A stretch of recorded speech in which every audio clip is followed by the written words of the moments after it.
Imer Noticias presenta.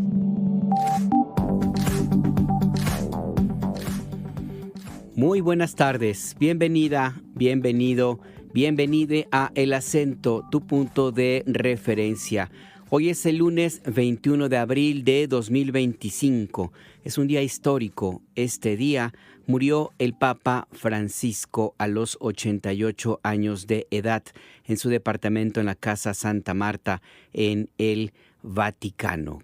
Murió uno de los papas más liberales de la historia de la Iglesia Católica, que enfrentó una resistencia profunda dentro de la curia del Vaticano para transformar a la Iglesia, la institución de las instituciones religiosas más antiguas del mundo y también una de las iglesias más extendidas en todo el planeta, para que se adaptara a los nuevos tiempos que vive la humanidad. El Papa, a pesar de las resistencias que enfrentó, logró hacer algunos cambios importantes. Es un Papa que llevó, por ejemplo, la idea de que es necesario cambiar el modelo jerárquico que existe en la Iglesia Católica. Criticó los abusos de autoridad, los abusos espirituales, los abusos económicos y también los abusos sexuales, inclusive dentro de la misma Iglesia. Europa creó una especie de cofradía, un papado de poder. El soberano pontífice, así fue la figura como se le llegó a concebir a el jefe del Vaticano. Bergoglio, el Papa Francisco, optó en cambio por una jerarquía de servicio, una renuncia al protocolo triunfalista y la desacralización de la figura del papado. Fue, ante todo, un hombre normal, con defectos y virtudes. Rechazó todos los títulos que contradicen el mandato de Jesús de no llamar bueno a nadie. Así es como podemos recordar también a el Papa Francisco, a Jorge Mario Bergoglio, quien apenas el pasado 13 de marzo cumplió 12 años de pontificado. Con estas palabras, con esta noticia que ha conmovido al mundo católico y que hace reflexionar sobre lo que viene en adelante en la religión, sí, por supuesto católica, pero sobre todo en la Iglesia Católica, comenzamos. En la Basílica de Guadalupe se lleva a cabo una misa por el fallecimiento del Papa Francisco, evento que preside el Arzobispo Primado de México, Carlos Aguiar Retes. La presidenta Claudia Sheinbaum enviará al Congreso de la Unión 3 iniciativas, una para crear la Ley Nacional para disminuir trámites burocráticos y corrupción y 2 más para modificar la Ley Federal de Telecomunicaciones y la Ley de Competencia. La Secretaría de Gobernación pide a los medios de comunicación mexicanos retirar los spots pagados de Estados Unidos contra las personas migrantes porque contiene un mensaje discriminatorio. La jefa de gobierno de la Ciudad de México, Clara Brugada, encabezó la puesta en operación de 14 nuevas unidades en la línea 12 del trolebús que va de Taxqueña a Perisur. Afirmó que con esta acción se disminuirán 11 toneladas de dióxido de carbono y sostuvo que la capital se encuentra en la era de la electromovilidad. Las mujeres de la Facultad de Economía realizan un memorial dentro de las instalaciones por el feminicidio de Cintia Manrique Miranda el 15 de abril. Además, las autoridades del CCH Sur alertaron sobre el intento de violación de una alumna el 7 de abril. Diversas reacciones se han presentado en el ámbito deportivo tras la muerte del Papa Francisco. En Argentina fue suspendida la liga y en Italia postergada toda actividad deportiva. Por su parte, figuras como Lionel Messi y Rafael Nadal han expresado sus condolencias.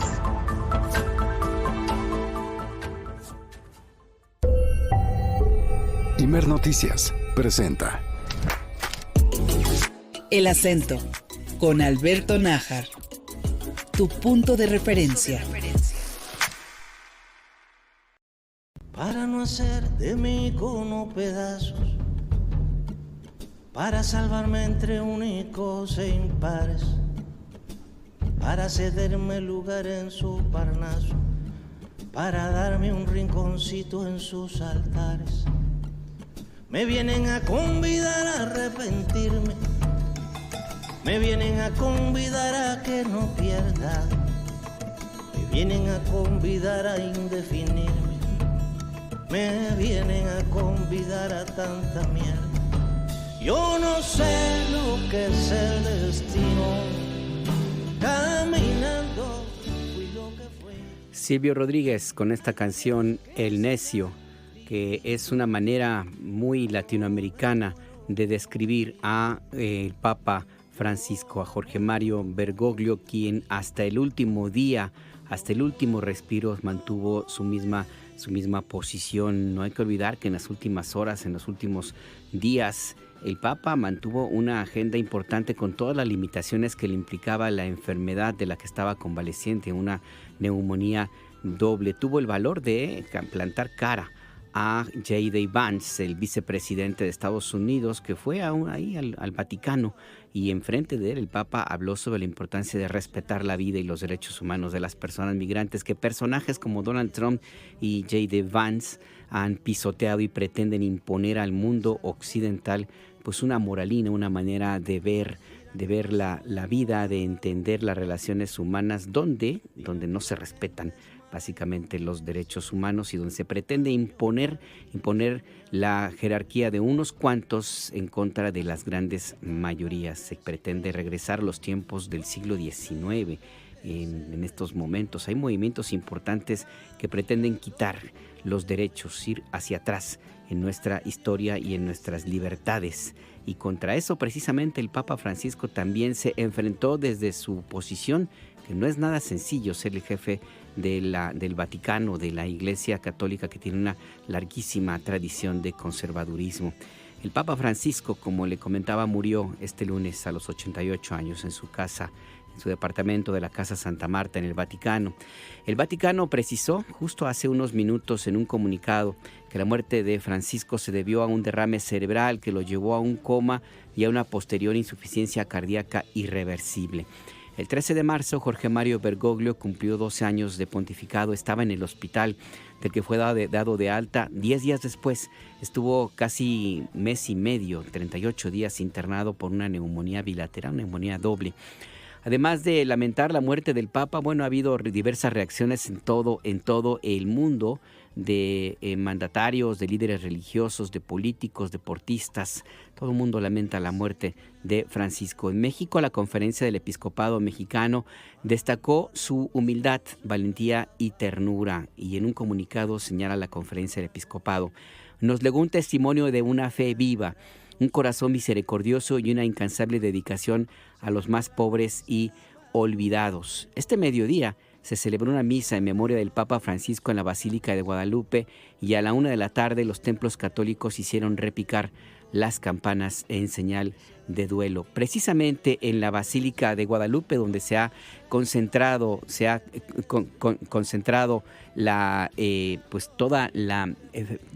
todo el dolor y toda la reunión de la Iglesia Católica Mexicana, se encuentra nuestro compañero Víctor Raúl Ramírez, con quien vamos a enlazarnos en unos minutos. Él estuvo muy pendiente de todo lo que allí sucede en ese lugar. Además de esto, se tiene contempladas algunas otras ceremonias en todas las iglesias de nuestro país. Para la Iglesia Católica hoy es un día de luto. Hubo también reacciones.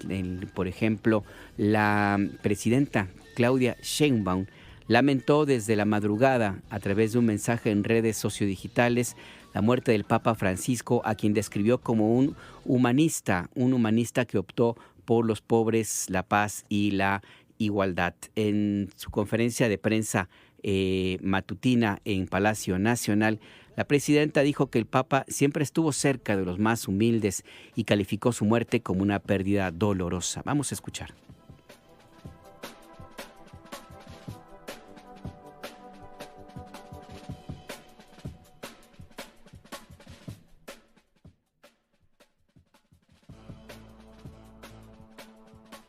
Nuestro pesar por el fallecimiento del Papa Francisco, nuestro abrazo a todos los católicos de México, pero también a los no católicos. El Papa Francisco fue un humanista, un hombre que estuvo cerca siempre del más humilde, de los pobres. Todavía el día de ayer su mensaje fue por la paz, así que es una pérdida dolorosa. Que en paz descanse. Nuestro abrazo y cariño a todo el mundo y en particular a las y los católicos de México.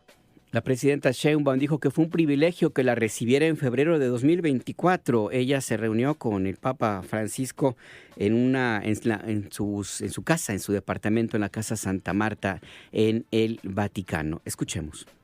Pues fue un encuentro muy emotivo. Tuve el privilegio de que me recibiera junto con ellos y una persona muy cercana al Papa Francisco, argentino, en su departamento, ubicado ahí en el Vaticano. Un departamento muy modesto, muy sencillo, que muestra pues lo que él siempre promulgó, que fue la austeridad en todos sentidos y particularmente en la Iglesia Católica. La presidenta contó que el Papa, durante su campaña y en varios actos, usó una frase suya: la forma lícita de mirar a alguien de arriba a abajo cuando a uno le da la mano para levantarse. Eso fue lo que le contó a el Papa en esta reunión que sostuvo en su departamento privado. Claudia Sheinbaum dijo que Jorge Mario Bergoglio fue una persona con pensamientos también muy profundos. Había ido la candidata del PRIAN, Xóchitl Gálvez, un día antes. A ella no la recibió en su casa, por cierto.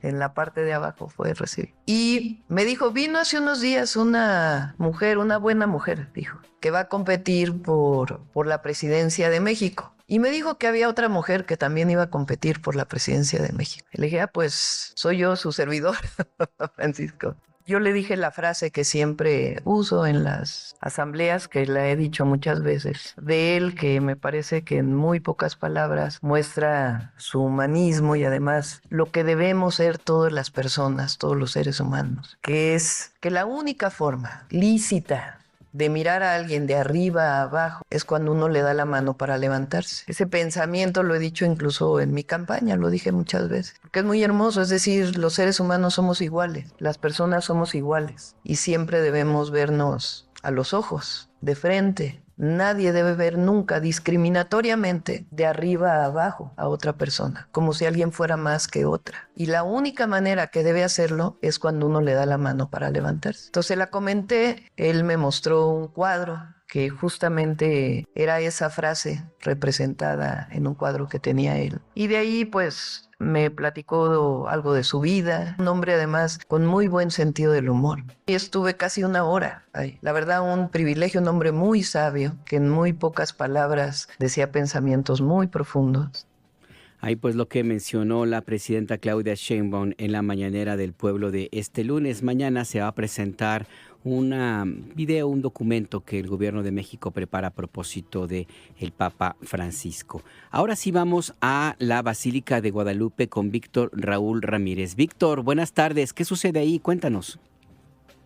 ¿Qué tal, Alberto Auditorio? Buenas tardes. Y pues en estos momentos continúa la misa que se hace por la muerte del Papa Francisco aquí en la Basílica de Guadalupe. Esta misa la encabeza el arzobispo primado de México, Carlos Aguiar Retes, quien ha destacado la labor humanista del Papa Francisco y que siempre se pronunció en contra de la guerra debido al daño que hace a los países y a sus ciudadanos. También habló el arzobispo primado de México, Carlos Aguiar Retes, de las visitas que hizo el Papa Francisco cuando era Papa y una antes cuando apenas era sacerdote. Y bueno, pues también mencionó que siempre que venía el Papa Francisco aquí a la Ciudad de México, visitaba esta Basílica de Guadalupe y nos platicó un poco lo que le provocaba al Papa Francisco pues estar ante la imagen de la Virgen María. Vamos a escuchar lo que nos dijo.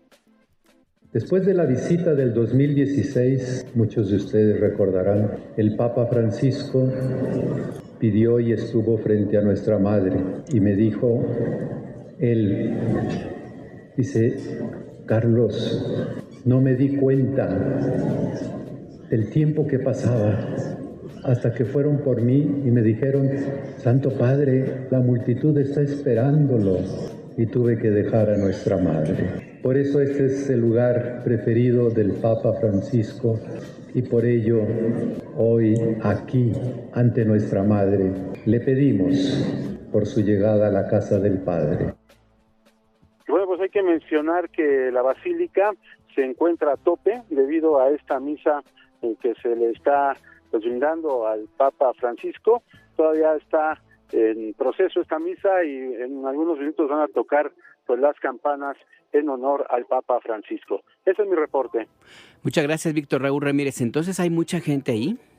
Sí, estamos, precisamente ahorita estamos afuera de la Basílica, nos tenemos que salir para pasar nuestra información y vemos aquí incluso gente pues parada atrás de lo que son pues las bancas en donde la gente generalmente escucha misa. Hay mucha gente atrás de estas bancas debido a que pues ya las bancas están llenas desde minutos antes de las 12 de este día, antes de que iniciara esta misa. Perfecto, Víctor, y supongo que en el atrio también habrá personas ahí a la espera también de poder entrar. Exactamente, hay muchas personas que están incluso apenas llegando y bueno, pues seguramente van a alcanzar pues la parte final de esta misa. Pues seguiremos muy pendientes de todo lo que allí suceda. Muchas gracias, Víctor Raúl Ramírez. Hasta luego. Hasta luego, que tengas un buen día. Le pregunto a nuestro compañero Víctor Raúl Ramírez sobre la presencia de personas en la Basílica de Guadalupe, porque es allí donde se puede hablar que se concentra la mexicanidad católica. Más allá de que existen recintos religiosos de la Iglesia Católica que son fundamentales, como la Catedral Metropolitana de Ciudad de México, la Catedral de Guadalajara, la Catedral de Puebla y las que usted guste y mande, es en la Basílica de Guadalupe donde se concentra la verdadera fe de los mexicanos en la Iglesia Católica. Recuerde usted que hay una gran mayoría de mexicanos que se reconocen católicos, pero hay una gran cantidad mayor, inclusive los que dicen que no creen necesariamente en la fe católica, que se dicen guadalupanos, y porque es ahí justo en ese el corazón de la fe muy con todos los bemoles de los mexicanos en un poder superior, y ahí, por eso ahí se concentra, pues como le digo, la mayor parte de las personas que van a recordar al Papa Francisco. Allí también cuando murió Juan Pablo II y se concentró una gran cantidad de personas, más que en cualquier otro lugar, fueron ahí a la Basílica de Guadalupe a pedir a la Virgen de Guadalupe por el alma, por el descanso, porque reciba al Papa Juan Pablo I y ahora al Papa Francisco. En ese lugar de la fe católica mexicana es donde se ha concentrado pues la mayor parte de las celebraciones para recordar, para estar en el duelo que implica el perder a un papa, al primer papa latinoamericano. Así pues como se encuentra en este momento la situación. Pero se ha hablado mucho de Francisco, se ha hablado mucho de todo lo que implica el tener a un papa que llegó a las características, en las circunstancias en que le tocó enfrentar, después de que por primera vez en siglos un papa, Benedicto XVI, decidió renunciar a su pontificado y asumió entonces Jorge Mario Bergoglio. Pero ¿quién era? ¿Cuáles fueron, digamos, sus apariciones, sus letras, sí, también sus letras, sus mensajes, su tarea al frente de la Iglesia Católica? Luis Camarillo nos ha hecho un resumen sobre el Papa Francisco y todo lo que implicó el tener a un pontífice jesuita.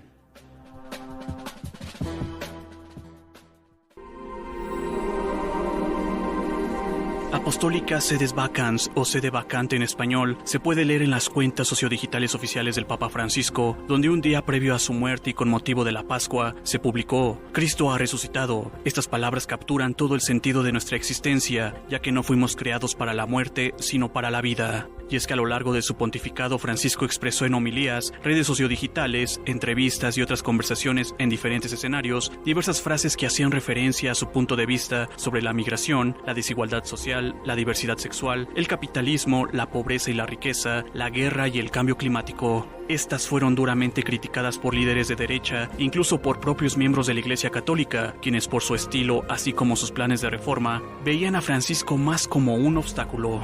El 13 de marzo de 2013, el entonces obispo argentino Jorge Mario Bergoglio fue elegido sucesor del Papa Benedicto XVI, cuando la imagen de la Iglesia Católica se encontraba dañada tras un ciclo de escándalos, de corrupción, abusos sexuales a niñas y niños, así como conflictos internos. Hablé 3 veces de la homosexualidad. La primera del viaje de Río de Janeiro. Si una persona es homosexual y busca a Dios, ¿quién soy yo para juzgarla? Segundo, de Irlanda aquí, cuando dije a un papá y a una mamá, nunca echen de la casa a un hijo o una hija homosexual. Acéptenlo, elaboren eso en familia. Y la tercera, en la entrevista de la Associated Press, donde hablé de la criminalización. Lamentablemente hay 30 países más o menos que criminalizan hoy día la homosexualidad. Y de esos 30, casi 10 tienen la pena de muerte. Eso es muy grave. Todos son hijos de Dios. Y cada uno busca a Dios y lo encuentra por el camino que puede. Escuchábamos las frases que más reacciones a favor y en contra generó durante su pontificado, y es que aunque rechazaba el matrimonio entre personas del mismo sexo, Francisco mostró una posición más abierta hacia la homosexualidad y la comunidad LGBT+.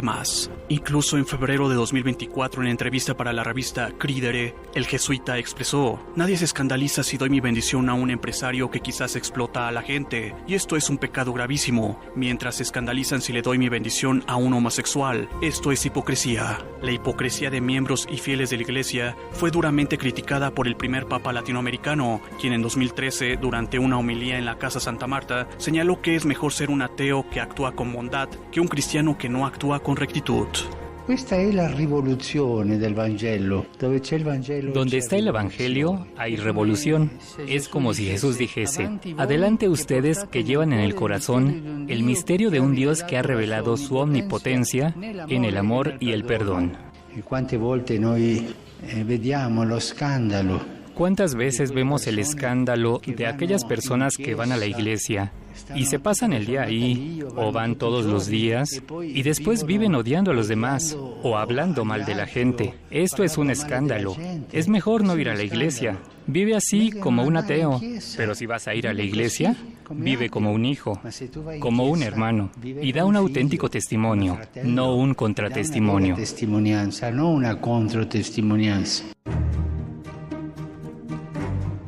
Y aunque Francisco mantuvo la tradición católica y se opuso al ordenamiento de mujeres como sacerdotes, este realizó cambios de gran alcance que abrieron varios roles de liderazgo a las mujeres. Fue el primer líder de la Iglesia en más de 2000 años en nombrar a una mujer para dirigir una oficina administrativa en el Vaticano. También bajo su pontificado, por primera vez, se incluyeron mujeres en el organismo de 70 miembros que selecciona a los obispos y en el consejo de 15 miembros que supervisa las finanzas del Vaticano. Asimismo, nombró a la monja italiana Raffaella Petrini como presidenta de la Ciudad del Vaticano, y en enero pasado nombró a Simona Brambilla como prefecta del Vaticano, convirtiéndose en la primera de la historia.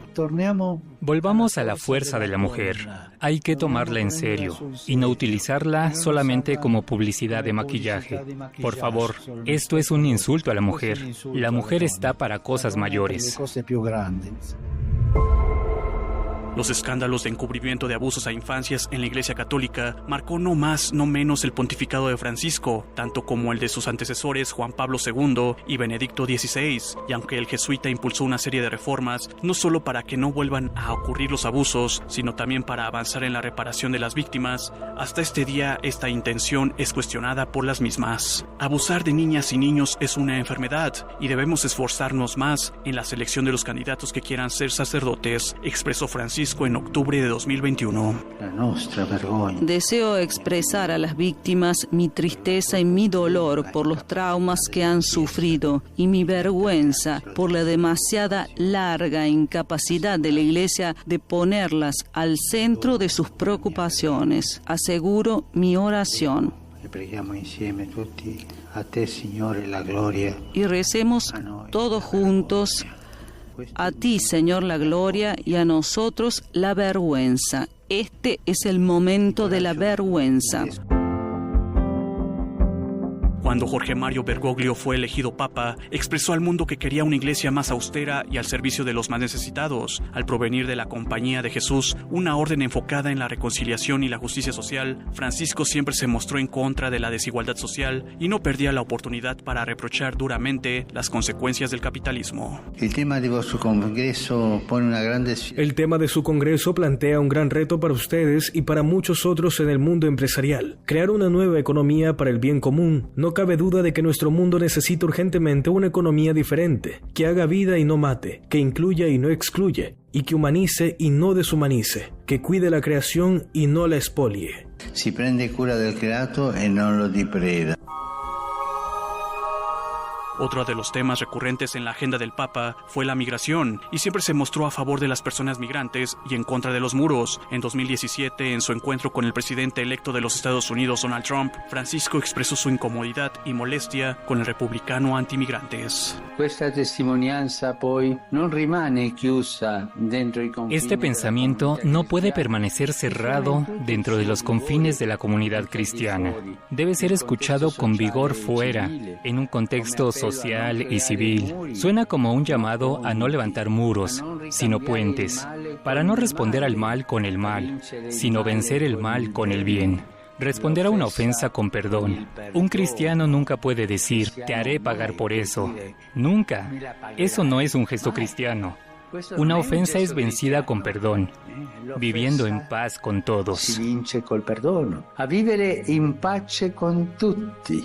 Incluso este domingo, al sostener una reunión con el actual vicepresidente estadounidense J.D. Vance, el pontífice le obsequió a Vance huevitos Kinder para sus hijos, producto prohibido en territorio estadounidense. Desde el 7 de octubre de 2023, cuando Israel intensificó su ofensiva militar en la Franja de Gaza y que ha dejado hasta hoy más de 60,000 personas asesinadas, en su mayoría mujeres, niñas y niños, Francisco ha pedido un alto al fuego, petición que reiteró hasta su último día de vida. Sono vicino alle sofferenze dei cristiani in Palestina. Me siento cercano al sufrimiento de los cristianos en Palestina y en Israel, así como a todo el pueblo israelí y a todo el pueblo palestino. Es preocupante el creciente clima de antisemitismo que se está difundiendo por todo el mundo. Al mismo tiempo, mi pensamiento se dirige a la población y de modo particular a la comunidad cristiana de Gaza, donde el terrible conflicto sigue llevando muerte y destrucción y provocando una dramática e indigna crisis humanitaria. Apelo a las partes beligerantes que cese el fuego, que se liberen a los rehenes y se preste ayuda a la gente que tiene hambre y que aspira a un futuro de paz. El aborto siempre ha sido un tema controversial para la Iglesia Católica y el Papa Francisco durante todo su papado fue muy crítico con su legalización. No obstante, en enero de 2015 se expresó en contra de tener demasiados hijos. Algunos piensan que para ser buenos católicos tenemos que reproducirnos como conejos, pero no, señaló.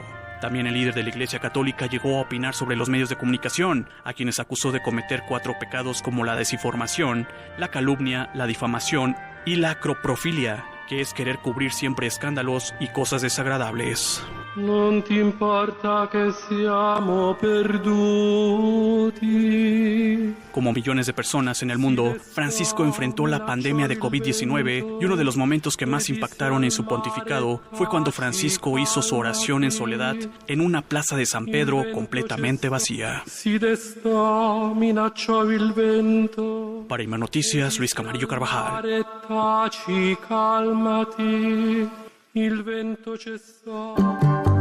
El acento en. Ponemos el acento en la conversación con el doctor Jorge Trasloeros. Él es investigador titular del Instituto de Investigaciones Históricas de la Universidad Nacional Autónoma de México y experto en temas religiosos. Doctor, buenos días, gracias por esta conversación. Buenos días, buenas tardes, le saluda Alberto Nájar.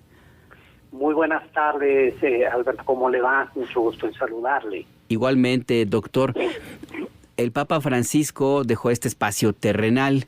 Se habla mucho sobre lo que fue su papado, su administración en un momento complicado para la Iglesia Católica.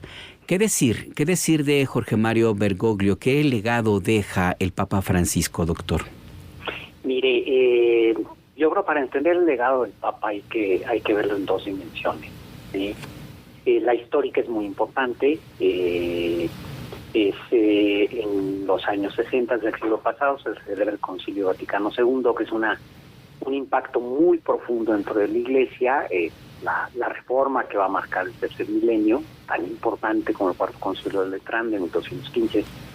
Y hay un cambio que ya se venía gestando desde León XIII, que es volver la mirada. La Iglesia tiene que insertarse en el mundo a través desde una perspectiva totalmente pastoral, no de poder. ¿Sí? Esa es la definición que era el Concilio Vaticano II.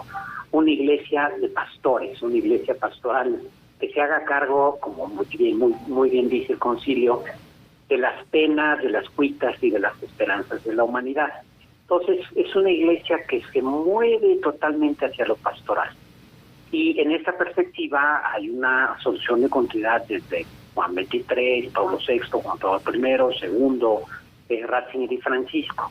Entonces, en ese sentido, lo que estamos viendo, lo que hemos visto en el pontificado del Papa Francisco, es la potencia, la fuerza de la dimensión pastoral, porque él era un genio de la pastoral.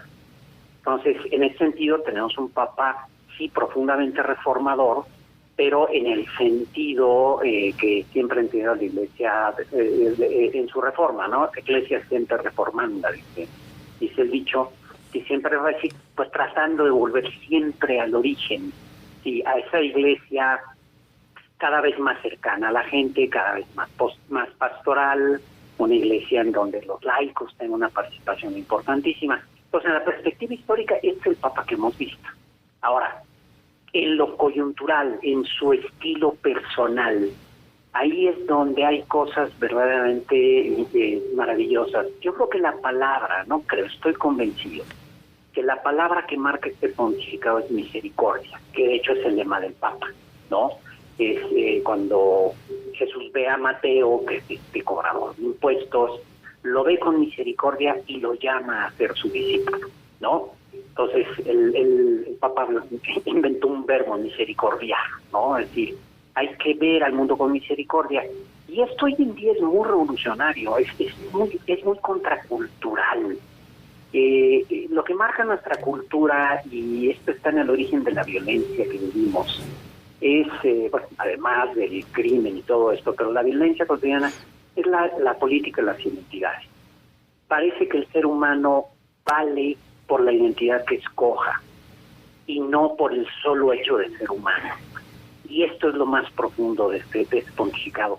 Cuando él dice hay que mirar con misericordia, no es esta mirada del buenismo que a veces se entiende, sino la capacidad de ver cómo Dios nos mira, con profundo amor, reivindicando nuestra humanidad en todo momento. Es Jesús cuando la mujer hemorroína que tiene un problema que en su contexto cultural se considera impura, si le toca el manto, Jesús la ve, la levanta y la reivindica. Mujer, estás curada, te he visto con misericordia. Entonces, esta es la mirada, la que marca realmente el pontificado de Francisco. Y toda su documentación, sus viajes, sus mensajes, giran en torno a esta necesidad de aprender a vernos como lo que somos, auténticos seres humanos llenos de dignidad.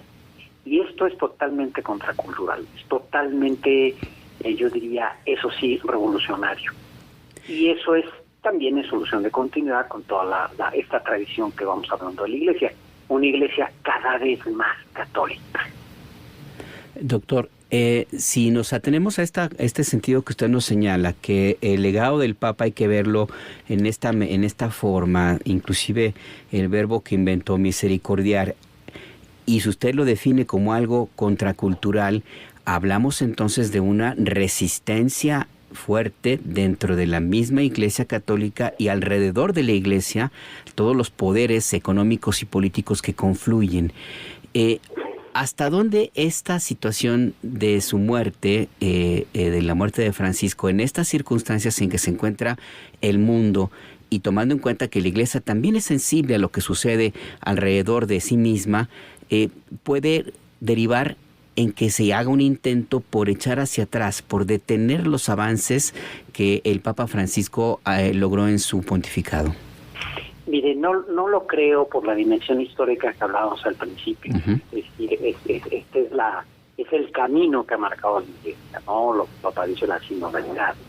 El próximo Papa difícilmente podría echarse atrás del Concilio Vaticano II. Es algo que sería prácticamente impensable, ¿no? Aunque los humanos somos muy humanos. No, yo creo que al interior de la Iglesia fue poca la resistencia al pontificado. Al contrario, yo creo que es un pontificado que se ha vivido con mucha esperanza, con mucha frescura al interior de la Iglesia. Hay grupos que se han opuesto, ¿sí? Grupos que han confundido la fe con la política, con una ideología política, y la Iglesia con un partido político. Y esto lo vemos siempre en los extremos, ¿no? Es decir, la ultraderecha queriendo instrumentalizar la Iglesia para su causa, pero también los demás izquierda, ¿no? Política, queriendo llevar el agua a su molino.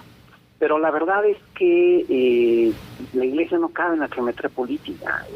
Y si se habla del aborto, la eutanasia, dice, uy, qué conservadores, ¿no? Pues se habla de la protección a migrantes, entonces, no, qué progresista. La verdad es que no se mide así. Ahora, la oposición más fuerte de estos grupos que digo yo, es porque tienen mucho acceso a medios, son muy vociferantes, ¿sí? Y en ese sentido, pues, pueden hacer daño. Ahora, al Papa le van a elegir 135 cardenales que conocen la realidad de la Iglesia a profundidad, que van más allá de estas ideologías, ¿no? Y que van a buscar un líder espiritual, no un líder político. Y esto me parece muy importante. A nivel internacional, ya es poca la influencia que pueden ejercer, como sí ejercieron en su momento, poderes fácticos o poderes económicos. Ya es muy poca la influencia que pueden ejercer ya una vez que se empieza a desarrollar el cónclave. Entonces yo, por la pluralidad del colegio cardenalicio, que tenemos el colegio cardenalicio más plural y diverso de la historia de la Iglesia, yo francamente creo que no hay candidatos viables, no veo de qué manera estos poderes pudieran intervenir, que por supuesto la Iglesia siempre es un botín muy jugoso, ¿no? Es decir, 1,000 millones, influye sobre 1,000 millones de habitantes, yo creo que es un botín jugoso, pero no veo yo cómo puedan meterse al cónclave. Esto va a ser una decisión de los 135 personas que más profundamente conocen la Iglesia y que representan a la Iglesia en toda su realidad. Empezábamos esta conversación con algo que me quedó grabado, doctor. Usted decía, la Iglesia siempre se ha estado reformando a su manera, a la forma en la cual la Iglesia ha ido cambiando. A veces no entendemos nosotros, los que estamos fuera de la no necesariamente de la fe, pero sí de la institución, estos cambios, esta reforma. Y usted mencionó algo que me llamó la atención y le quiero preguntar una reflexión, doctor. Reformarse para volver al origen. ¿Esto puede marcar la Iglesia Católica, el Vaticano, la tarea pastoral en adelante con el próximo Papa, doctor? Sí, indudablemente. Mire, uno de los legados más importantes del Papa Francisco, y del cual se habla muy poco, desgraciadamente, es la sinodalidad.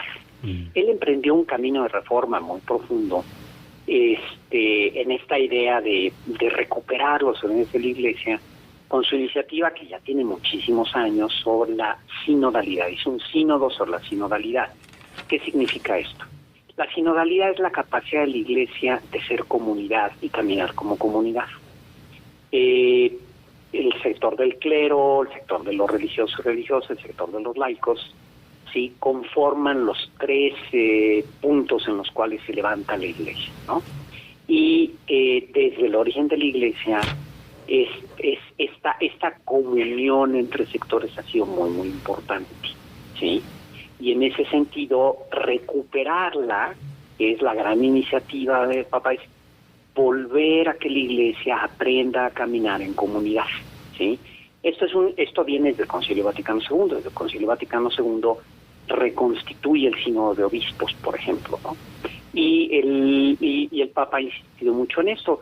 Y fue una reflexión de varios años, 2, 3 años, que llega al sínodo, la sinodalidad, que es el modo de caminar de la Iglesia. Y uno de sus productos más hermosos, del cual también se habla poco, es el sínodo de la Amazonia, por ejemplo. Sí, en donde grupos indígenas tuvieron representación dentro de la reflexión. Y esto sí es muy latinoamericano. Sí, sí es un aporte latinoamericano a través de las conferencias episcopales. Entonces, eso es lo que yo veo, pues, ¿no? En ese sentido. Pues doctor Jorge Trasloeros, muy importantes sus reflexiones y me parece muy clara esta puntualización que hace usted de alejarnos de toda la, vamos a decirle, la costumbre que se tiene de hacer especulaciones sobre quién va a elegir, qué intereses son los que confluyen y muchísimas historias que se han tejido siempre alrededor de la sucesión en la Iglesia Católica y que me parece puntual lo que usted nos ha señalado. Van a elegir a un líder espiritual, no necesariamente un líder político. ¿Realmente hay esa capacidad del Consejo de Cardenales, doctor, de tomar esta decisión solamente buscando un líder espiritual, haciendo a un lado totalmente la política, cualquiera que ésta sea? Mire, si hablamos de política partidista, sí, tienen toda la capacidad y lo han demostrado muchísimo. Sí. Si hablamos de la política en el sentido aristotélico del término, es decir, somos seres que nos asociamos y que nos organizamos, ojalá verdaderamente esté presente la política en ese sentido, porque la política es el arte de ponernos de acuerdo, ¿sí? Las grillas partidistas, esas no veo cómo puedan ejercer una influencia decisiva en este conclave, pero ojalá realmente tomen y asúmanlo como Santo Tomás y Aristóteles entendían la política, como este arte de la convivencia humana, el arte de tomar las correctas decisiones para el bien común.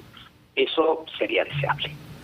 Pues sí, sería muy deseable. Doctor Jorge Trasloeros, muchas gracias por esta conversación con la audiencia de Imer Noticias.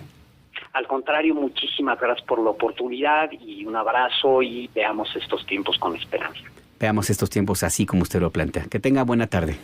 Gracias. Hasta luego. Hasta luego. Él es profesor, investigador del titular del Instituto de Investigaciones Históricas de la UNAM.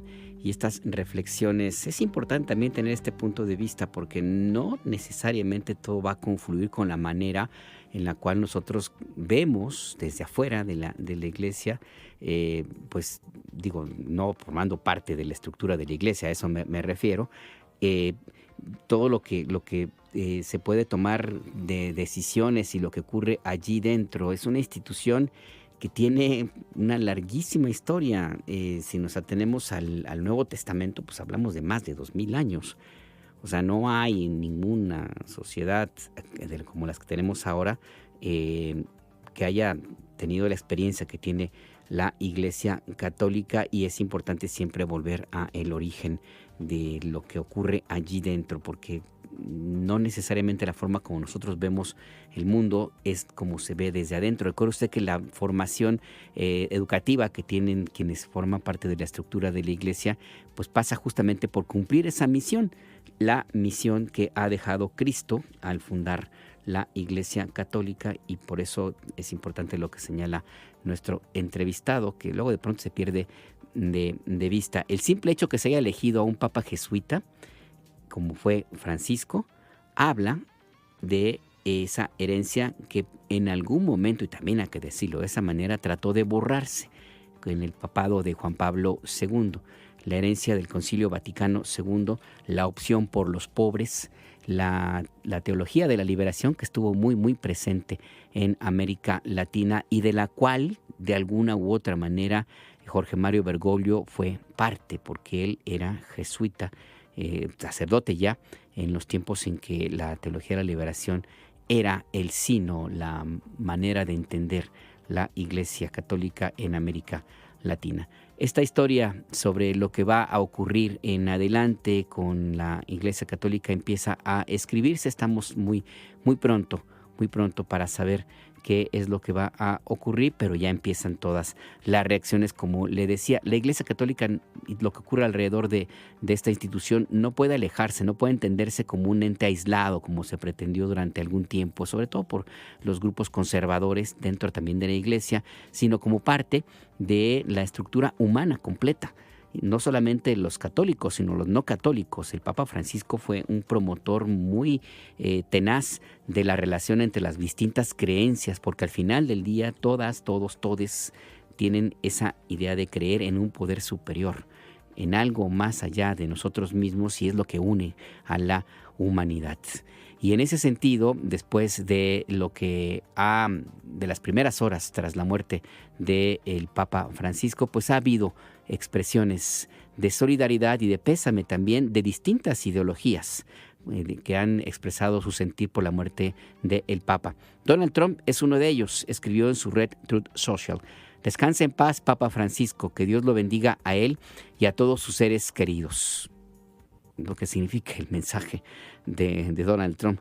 En señal de respeto, así es como se ha planteado por parte de la Casa Blanca, Trump ordenó que la bandera de Estados Unidos ondee a media asta en todos los edificios y terrenos públicos del gobierno de Estados Unidos, también en todos los puestos militares y estaciones navales y en el territorio estadounidense, según la orden que dio Donald Trump, hasta la puesta del sol el día del entierro.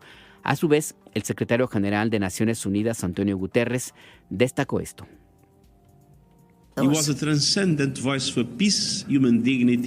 Papa Francisco fue una voz trascendental para la paz, la dignidad humana y la justicia social. Deja tras de sí un legado de fe, servicio y compasión para todos, especialmente para aquellos que se encuentran en los márgenes de la vida o atrapados por los horrores de los conflictos. El titular de la ONU concluyó diciendo que nuestro mundo dividido y discordante será un lugar mucho mejor si seguimos su ejemplo de unidad y comprensión mutua en nuestras propias acciones. Ahí pues lo que señala el secretario general de Naciones Unidas. Y por su lado, Javier Milei, el presidente de Argentina, también lamentó la muerte de su compatriota y se dijo honrado de haberlo conocido. En su cuenta de X escribió: a pesar de diferencias que hoy resultan menores, haber podido conocerlo en su bondad y sabiduría fue un verdadero honor para mí, como presidente, como argentino y fundamentalmente como un hombre de fe. Despido al Santo Padre y acompaño a todos los que hoy nos encontramos con esta triste noticia. Argentina y Brasil decretaron 7 días de duelo nacional, mientras que España 3 días de duelo. En Francia, la Torre Eiffel fue cerrada esta noche en señal de luto y las campanas de Notre Dame sonaron 88 veces en memoria de Francisco. La alcaldesa de París, Anne Hidalgo, anunció que propondrá que un lugar de París lleve su nombre. Y tras la muerte del Papa, el Vaticano deberá convocar un cónclave para que el colegio cardenalicio vote por quien va a ser el sucesor de Jorge Mario Bergoglio. Kathleen Velázquez nos cuenta cómo va a estar todo este procedimiento.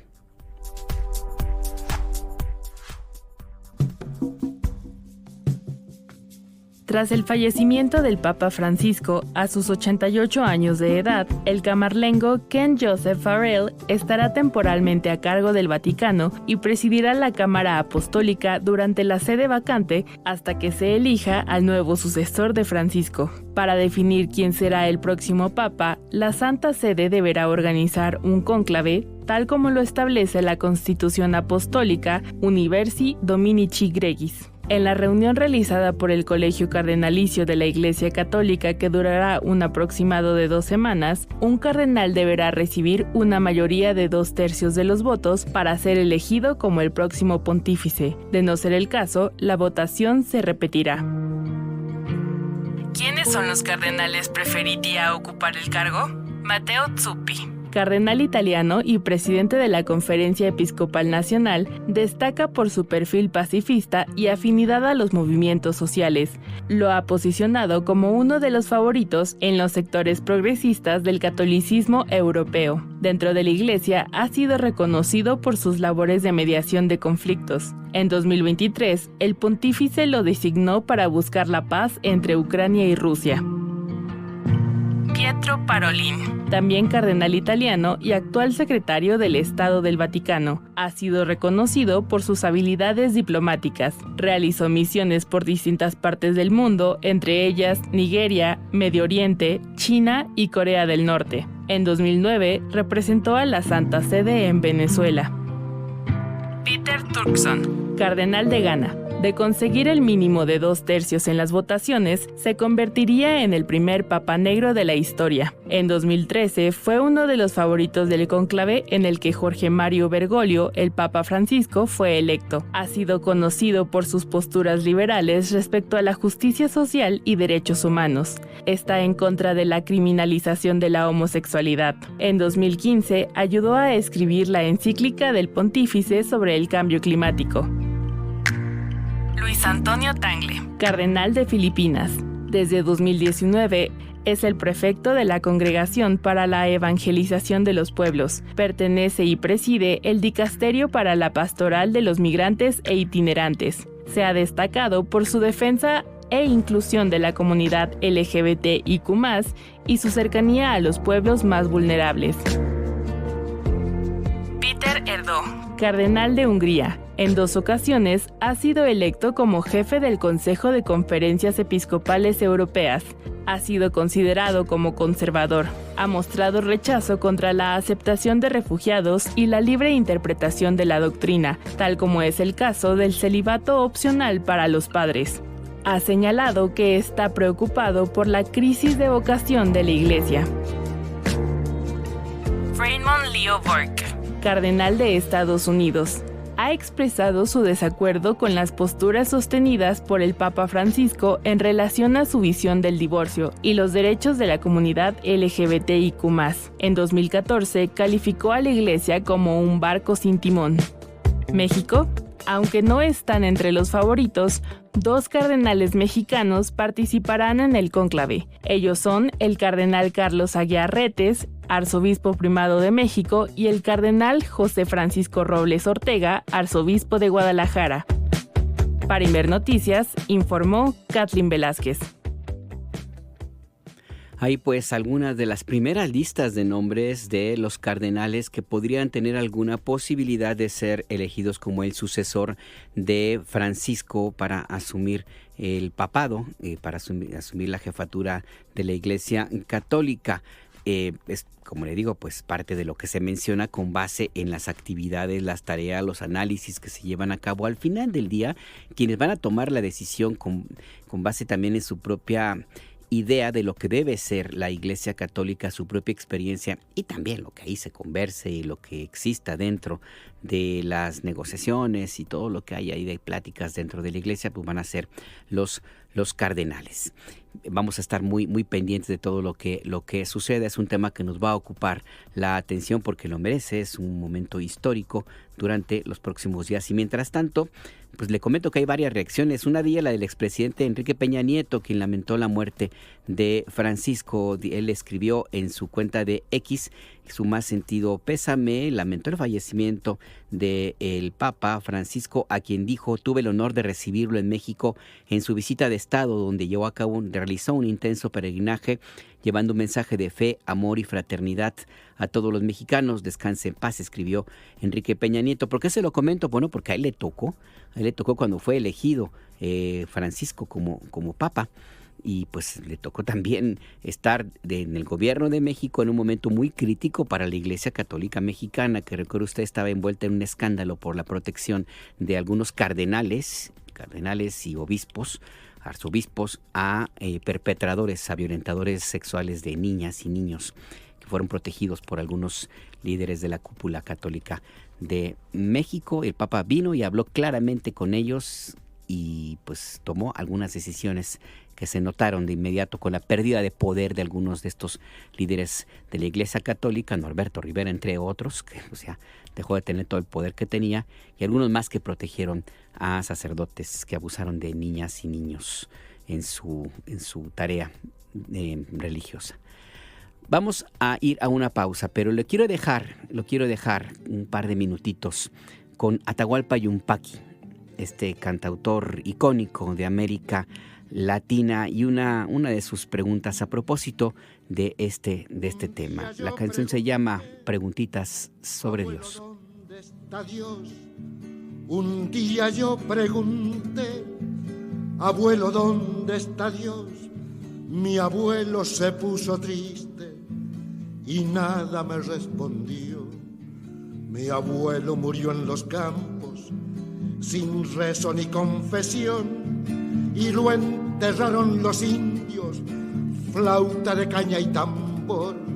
Y lo enterraron los indios, flauta de caña y tambor.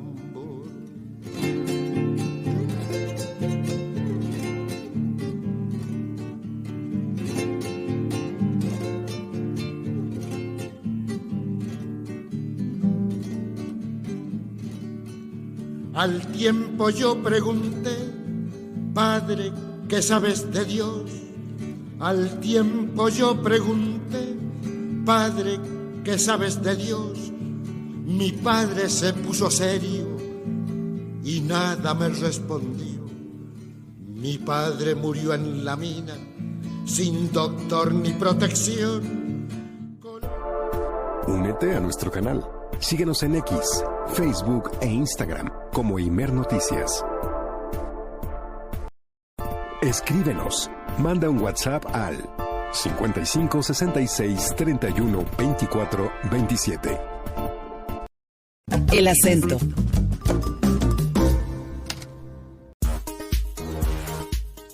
Estamos de regreso en El Acento, tu punto de referencia. Le recuerdo que usted puede comunicarse con nosotros a través de nuestras vías de contacto.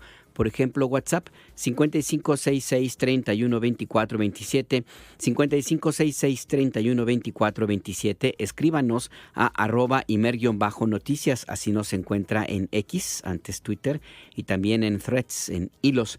También puede enviarnos mensajes a Imer Noticias, el nombre de este servicio informativo, en Instagram y en Facebook. A mí me encuentra como @Najar en X, antes Twitter. Este fin de semana, uno de los temas que mayor controversia causó en México fue la difusión, bueno, digamos de esta manera, que se dio a conocer, trascendió a redes sociodigitales y de ahí trascendió al ámbito político, la decisión de Televisa de transmitir un spot, un mensaje pagado por el gobierno de Estados Unidos, en donde hace referencia de una manera discriminatoria, racista, en contra de las personas migrantes a través de advertencias, de amenazas que hace el gobierno de Estados Unidos en contra de las personas pues que pretendan cruzar a su país para tratar de establecerse en ese sitio. Estos mensajes tienen ya varios días que se llevan a cabo, que se difunden.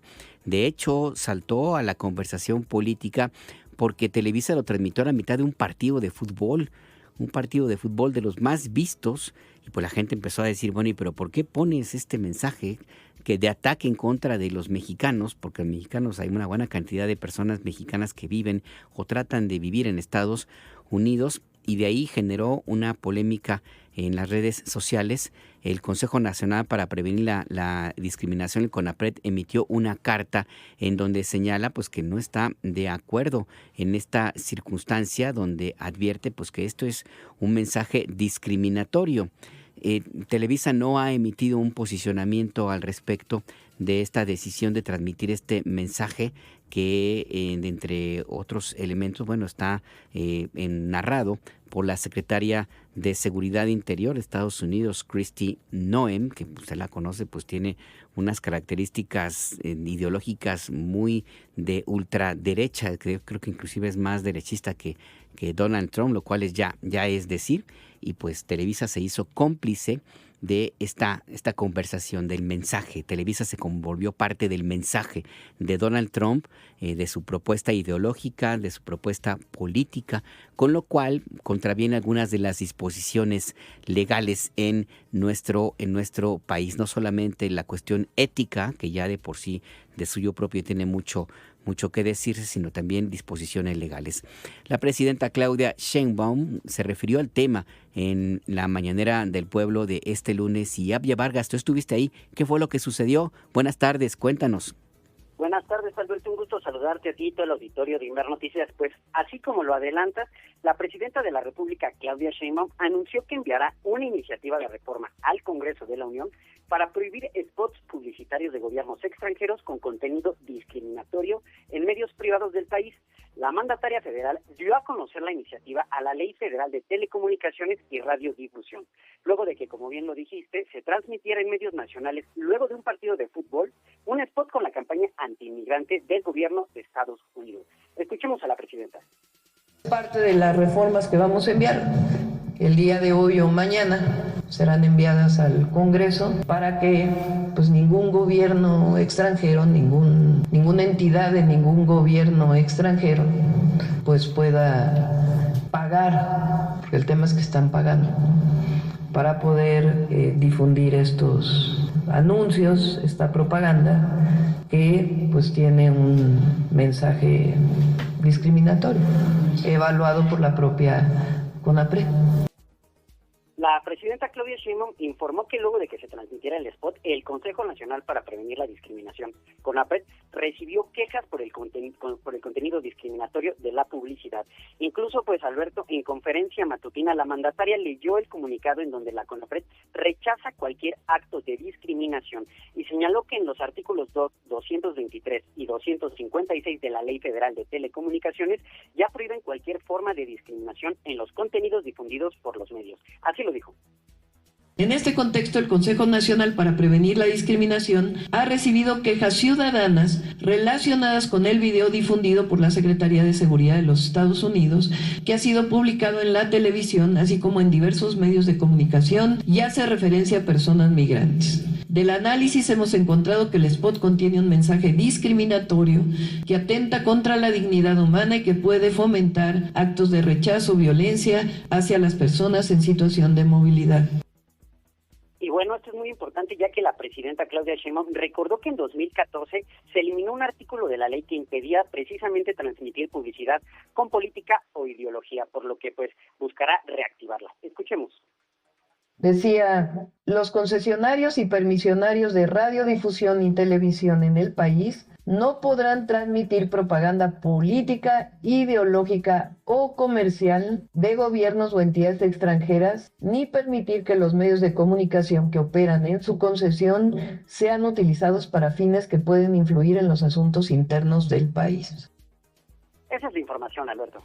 Ahí pues la información de lo ocurrido esta mañana en Palacio Nacional. Muchas gracias, Abya Vargas.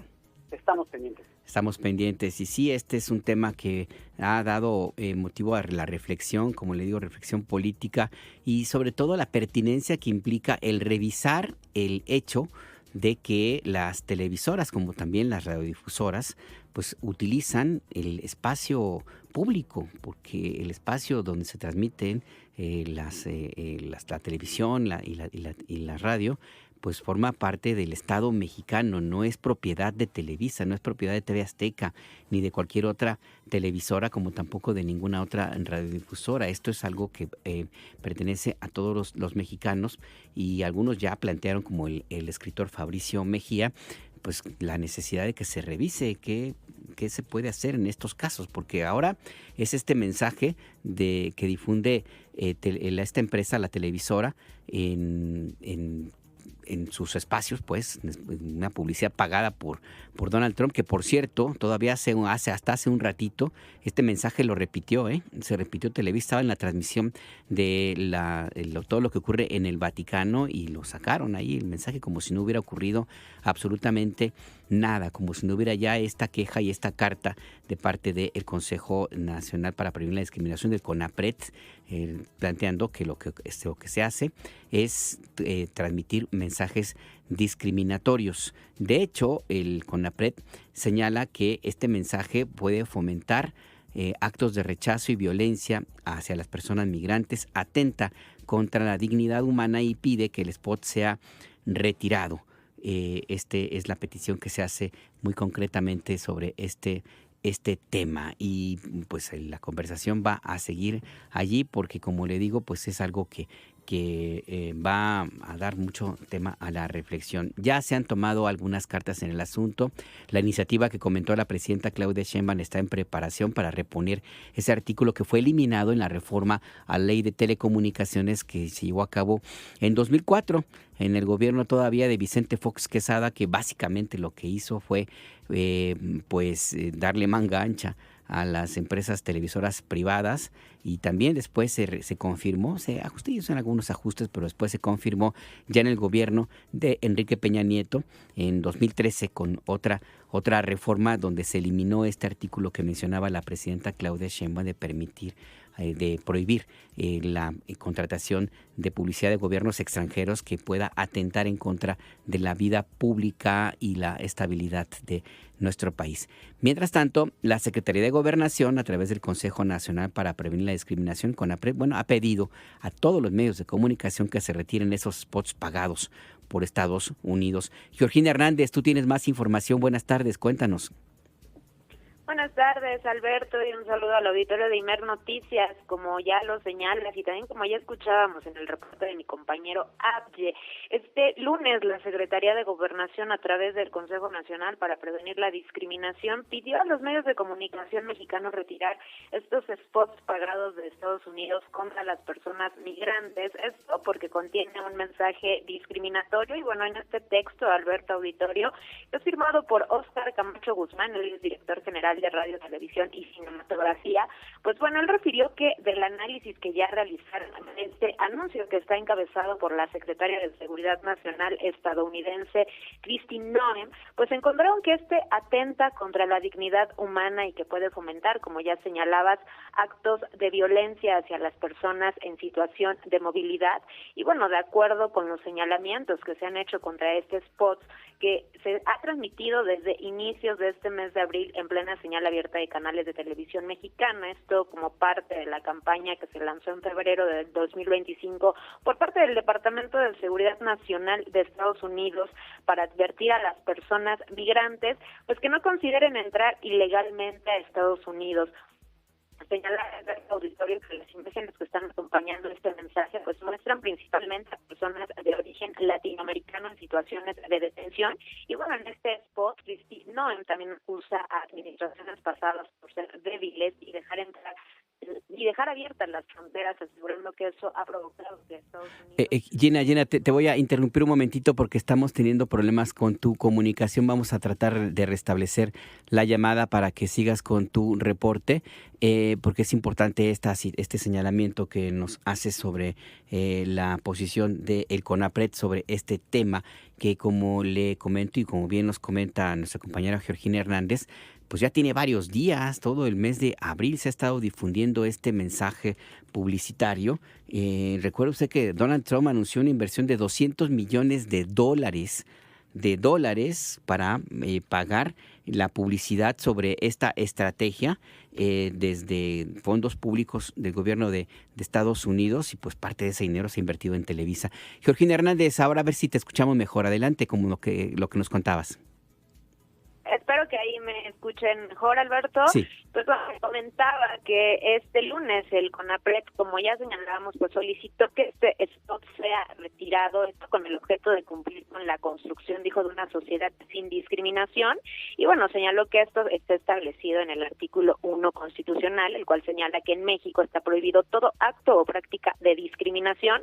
Asimismo, recordó que los artículos 2, 223 y 256 de la Ley Federal de Telecomunicaciones y Radiodifusión refieren que está prohibida toda forma de discriminación y que la programación que se difunda en el marco de la libertad de expresión deberá propiciar la difusión de valores artísticos, históricos y culturales, la unidad nacional y el respeto a los derechos humanos. Eso es lo que señala la carta que envió el Consejo Nacional para Prevenir la Discriminación, Alberto, para pedir que se retire este spot pagado por el gobierno de Estados Unidos. Ahí está el señalamiento. Muchas gracias, Georgina Hernández. Buenas tardes. Buena tarde también para ti. Y sí, este señalamiento del CONAPRED para que se retiren este mensaje. $200 millones es la inversión que hace el gobierno de Estados Unidos justo para dar a conocer este tipo de mensajes. Ellos están en lo suyo, pues en lo suyo es tratar de amedrentar la llegada de personas migrantes a su territorio. Lo hacen de esta manera, de una forma a veces muy, muy gráfica. Inclusive la misma secretaria Kristi Noem y otros funcionarios del gobierno de la Casa Blanca han emprendido redadas en algunas ciudades de Estados Unidos. Se han tomado videos, difundido imágenes, fotografías de los funcionarios con armas largas y en estos operativos, como si esto finalmente funcionara de algo. En realidad lo que pretenden es mandar el mensaje de generar miedo, de plantear que la posición del gobierno de Trump es así y que pues no van a parar en mientes. ¿Cuál es el tema? El tema es que ellos pueden tener un propósito político más o menos claro, para ellos estaría claro. El tema es que hay otros, sobre todo en Estados Unidos, grupos supremacistas, pues que van a tomar la iniciativa, como de hecho ha ocurrido en otros momentos, para violentar a las personas en las calles, en los barrios, en los condados, en las iglesias.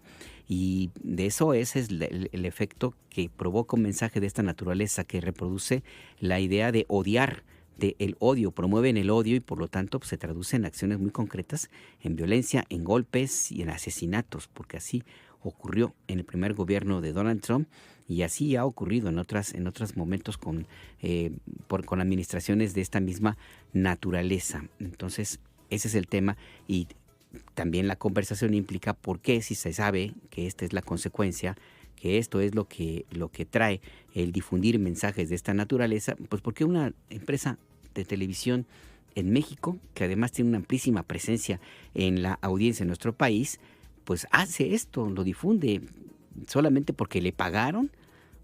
O sea, es una situación que se tendrá que revisar, porque las leyes en el gobierno de Enrique Peña Nieto pues les dieron esta posibilidad, se eliminaron todas las restricciones, ya que desde con Vicente Fox se tomaron estas medidas para darle total impunidad a las empresas televisoras y a las radios comerciales, y pues con Peña Nieto pues se profundizó de esta manera. Hubo algunos ajustes importantes que son muy válidos, pero hay otros que se quedaron allí. Y uno de ellos es este vacío en las leyes que expresamente prohíben pues, que existen este tipo de mensajes que atentan en contra de la seguridad y la estabilidad del país. Como le digo, pues el Televisa no ha dado una posición pública sobre este tema. El mensaje no se ha retirado, porque como le digo, apenas hace un rato todavía lo repitieron. Así es que pues vamos a ver qué es lo que sucede, qué es lo que ocurre una vez que se tomen las medidas legales pertinentes. Habrá que ver si se amparan, habrá que ver si recurren a lo que ni modo, pues legalmente les corresponde. Ninguna ley se puede aplicar de forma retroactiva, pero pues una cosa es la ley, que hay que cumplir y respetarla, y otra cosa es la ética, que deberían ir de la mano, pero pues no necesariamente ocurre así. Por lo pronto ya en la Cámara de Diputados también hay reacciones, van a emitir una condena en contra de esta campaña. El PAN y el PRI pidieron al gobierno federal que se envíe una nota diplomática en protesta por los anuncios que se transmitieron en los medios de comunicación mexicanos, en una especie de lavarse la cara, de curarse en salud. ¿Por qué se lo digo? Porque fueron estos partidos los que dieron esta posibilidad. Esto no habría ocurrido, no se habría presentado sin la connivencia, sin la complicidad de los gobiernos de entonces, que fueron del PAN, de Vicente Fox, en la primera reforma de telecomunicaciones en 2004, y del PRI, con Enrique Peña Nieto en 2013. Pero bueno, ahora, como estamos en tiempos donde se apela a la pérdida de la memoria, pues con esa, vamos a decirle, con esta cara, simplemente dicen esto, que piden que se envíe una nota diplomática para protestar por la herencia que ellos mismos dejaron. Vaya cosa. Punto y seguido.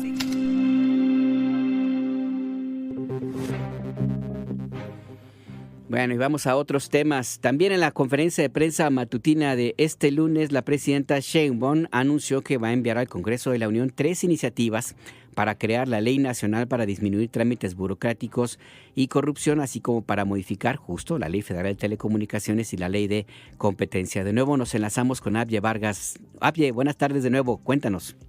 De nuevo, un gusto saludarte, Alberto, y al auditorio. Pues La presidenta Claudia Sheinbaum anunció, como bien lo dices, que entre hoy y mañana enviará al Congreso 3 iniciativas de reforma.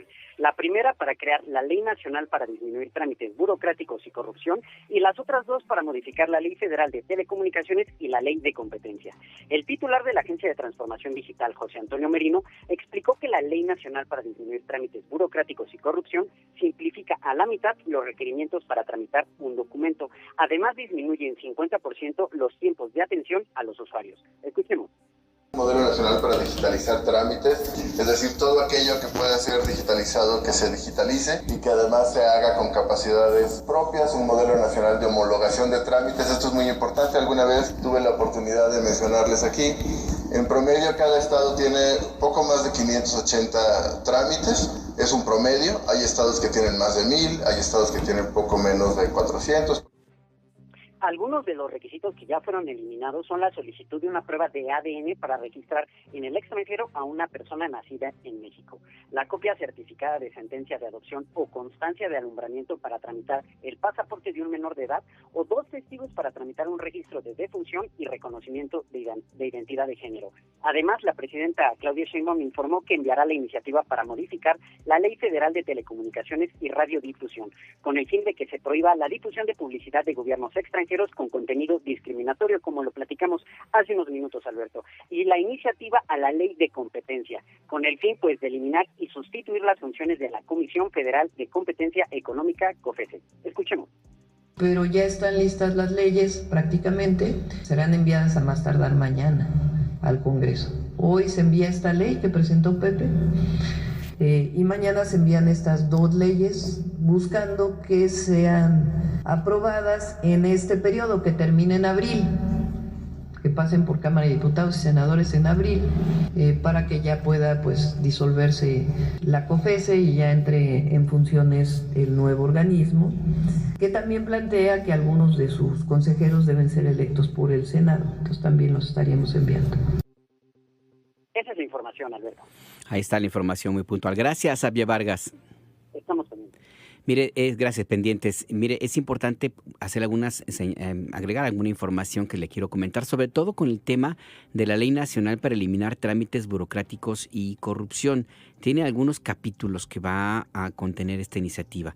Por ejemplo, que las autoridades responsables, se va a definir las autoridades responsables de la simplificación y la digitalización de trámites.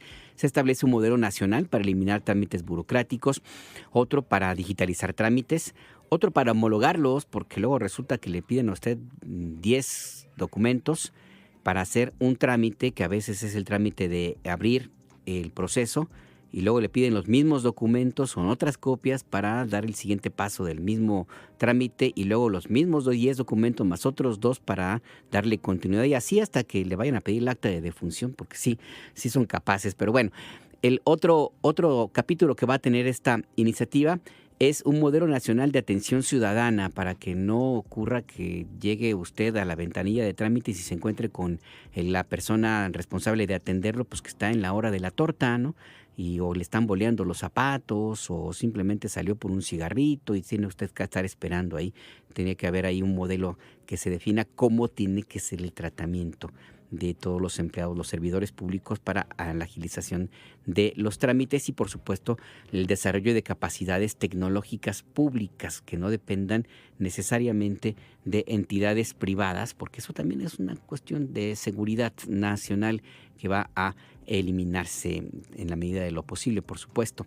Las metas son tener un solo catálogo nacional de trámites con el 50% menos de los requisitos y también de los tiempos para resolver los trámites. El 80% de los trámites van a ser en línea, lo cual también abona a combatir la corrupción, y que haya soluciones generadas por servidores públicos, que no digan a mí no me toca y le toca la ventanilla que sigue, le dicen el piso 12 y resulta que el edificio tiene 4 pisos, como también ha ocurrido. No, tiene que haber responsabilidades muy, muy claras en ese sentido. Parte pues de lo que se presentó en la conferencia de prensa matutina esta mañana. Y mire, el proceso de digitalización de los trámites es algo que va a abonar a la productividad, alguna palabra que gusta mucho a quienes todavía defienden el modelo neoliberal de gobierno, de gobernanza. Pues ¿por qué? Pues porque se va a invertir mucho menos en trámites. Ya es increíble que, por ejemplo, en Estados Unidos se pueda registrar una patente, por poner un caso, en un solo día o cuando mucho una semana, y en México se demora el registro años enteros, o que se esté tratando de establecer una figura para pagar impuestos ante la Secretaría de Hacienda, una figura especial, y que puedan pasar 3 años y tenga usted que andar buscando alguna cita en Mérida, en Torreón, en Cacahuatán, Chiapas, donde usted guste y mande, para que le puedan darle información, porque así ha llegado a ocurrir, con el único propósito pues que se tiene de regularizar una situación fiscal y pagar impuestos. La idea es que todo ya se resuelva de manera expedita a través de Internet, que tiene también soluciones importantes. ¿Por qué? Pues se va a eliminar la corrupción. Seguiremos en el tema. Punto y aparte.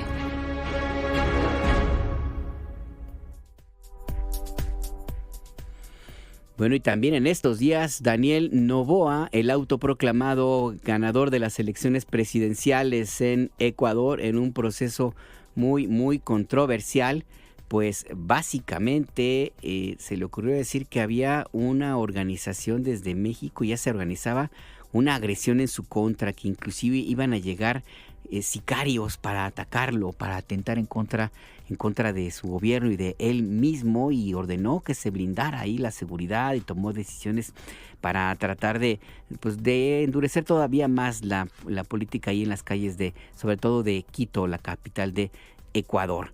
Pues básicamente se trató, y no lo digo yo, lo han dicho varios analistas, pues de un modelo o una forma de distracción para que la atención se concentre en esto que se ha inventado, porque así fue como se ha ya definido, y no se ponga la mirada en las denuncias de fraude monumental que cometió Daniel Noboa en las elecciones presidenciales de hace apenas unos días. Quiere distraer la atención pública internacional con esta idea de que se van a enviar sicarios mexicanos a atentar en contra de su vida. La Cancillería mexicana rechazó tajantemente esta versión, y hoy la presidenta Claudia Sheinbaum también lo ha rechazado. Dijo que no se ha precisado de dónde viene esa información, ni las pruebas tampoco se han presentado para fundamentar esas acusaciones. Claudia Sheinbaum dijo que la respuesta que emitió el fin de semana la Secretaría de Relaciones Exteriores, donde indica que se trata de una reiterada e inescrupulosa creación de narrativas, es la posición que mantiene por ahora el gobierno de México. Escuchemos. Bueno, no dice que lo mandó la presidenta, dice enviados de México. Se hizo una respuesta por parte de Relaciones Exteriores negando esto, y además pues no dice ni siquiera de dónde venía la información o cuáles son sus pruebas. Entonces contestó a través de la Secretaría de Relaciones Exteriores el comunicado. Dice: en horas recientes ha circulado información en algunos medios de comunicación de Ecuador citando un mensaje militar de ese país del pasado 17 de abril que señalan que tras las elecciones presidenciales se ha iniciado el traslado de sicarios desde México y otros países hacia el Ecuador, con la finalidad de realizar atentados terroristas contra el presidente de la República, su gabinete ministerial y equipo de trabajo. La Secretaría de Relaciones Exteriores rechaza tajantemente la reiterada e inescrupulosa creación de narrativas en comunicados oficiales y o filtraciones de documentos oficiales que aludan a México como fuente de supuestos actos delictivos o situaciones internas en ese país. La ruptura de relaciones diplomáticas con la República del Ecuador ocurrió con motivo del violento asalto a la Embajada de México en Quito el 5 de abril de 2024 en grave y flagrante violación al derecho internacional. Al margen de ello, nuestro país seguía y seguirá siempre bajo el principio de no intervención. Ahí pues lo que señala la presidenta Claudia Sheinbaum en la mañanera del pueblo de este lunes. Y más tarde, en la ceremonia para conmemorar la gesta heroica de Puerto de Veracruz ante el intento de invasión de Estados Unidos en 1914, bueno, la presidenta Sheinbaum se refirió a quienes han reiterado dentro de esta controversia y otras, porque resulta que ahora hay algunos políticos mexicanos que están que han felicitado a Daniel Noboa y han dicho que están muy contentos con que haya ocurrido lo que sucedió. Uno de ellos es Felipe del Sagrado Corazón de Jesús Calderón Hinojosa, causa y también han aprovechado para insistir en que México pues necesita la ayuda internacional para resolver los problemas internos. A estos personajes, la presidenta les recordó: solo los vendepatrias están en favor de buscar ayuda del extranjero para resolver problemas internos. Vamos a escuchar. En el caso de la seguridad, en la relación con nuestro vecino país, colaboramos y cooperamos, pero nunca nos subordinamos. No aceptamos invasiones ni injerencias. Ahí pues lo que dijo muy puntualmente la presidenta Claudia Sheinbaum en Veracruz. Y por cierto también reiteró en la cooperación en materia de seguridad, México no acepta justamente este tipo de señalamientos. Vamos a escuchar más de lo que dijo Claudia Sheinbaum en Veracruz. Nuestra actuación siempre tiene y tendrá como principios la soberanía y el interés supremo del pueblo de México y de la nación. Como lo pensaban y como lucharon nuestros próceres, es menester siempre decirlo: no somos protectorado ni colonia de ningún país extranjero. Somos un país libre, independiente y soberano. Ahí pues lo que señala la presidenta Claudia Sheinbaum a propósito de estos anhelos, estos sueños de algunos políticos de oposición que insisten en que México debe ser invadido, que debe recibir la intervención sobre todo de Estados Unidos para resolver los problemas que ellos mismos, los opositores, crearon. En fin, vamos a hacer una pausa, ya volvemos. Escríbenos, manda un WhatsApp al 55 66 31 24 27. Todo el contenido de Imer Noticias lo encuentras en noticias.imer.mx.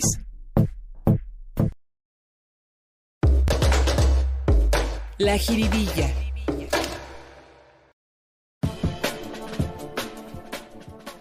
Mire, regresamos a el acento, tu punto de referencia. No, punto de referencia es a las 10 de la noche. Recuerde usted que a las 10 de la noche Azul Alzaga y un servidor lo esperamos en la televisión pública, Canal 11, Canal 22, Canal 14, Canal 21, TV Mexiquense y otras televisoras de los distintos estados de la República. No, aquí en el acento le quiero comentar que el jiribillazo de este lunes, pues es con nuestro marchante, de nuevo, el marchante de Imer Noticias, Donald Trump, que pues ahora resulta que se está echando para atrás en una de sus iniciativas. Ya tuvo que decir, a ver, espérense siempre, ¿no?, en el tema de aranceles, de algunos aranceles, y ahora pues lo hace en el tema de su embestida en contra de las universidades que han defendido su independencia, a su manera por supuesto,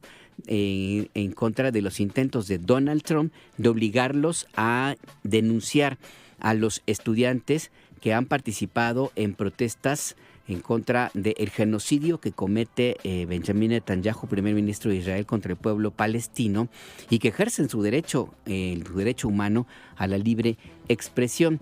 Una de estas universidades que ha sido la que ha tomado la bandera, porque es una especie como de, sí, un abierto desafío, una medición de fuerzas con Donald Trump y su equipo político, es la Universidad de Harvard, que es la universidad más rica de Estados Unidos y que ha dicho que no iba a acatar básicamente los señalamientos y las presiones de Donald Trump, quien inclusive amenazó con promover afectaciones fiscales a esta universidad y con boicotear los fondos que recibe de parte de donantes.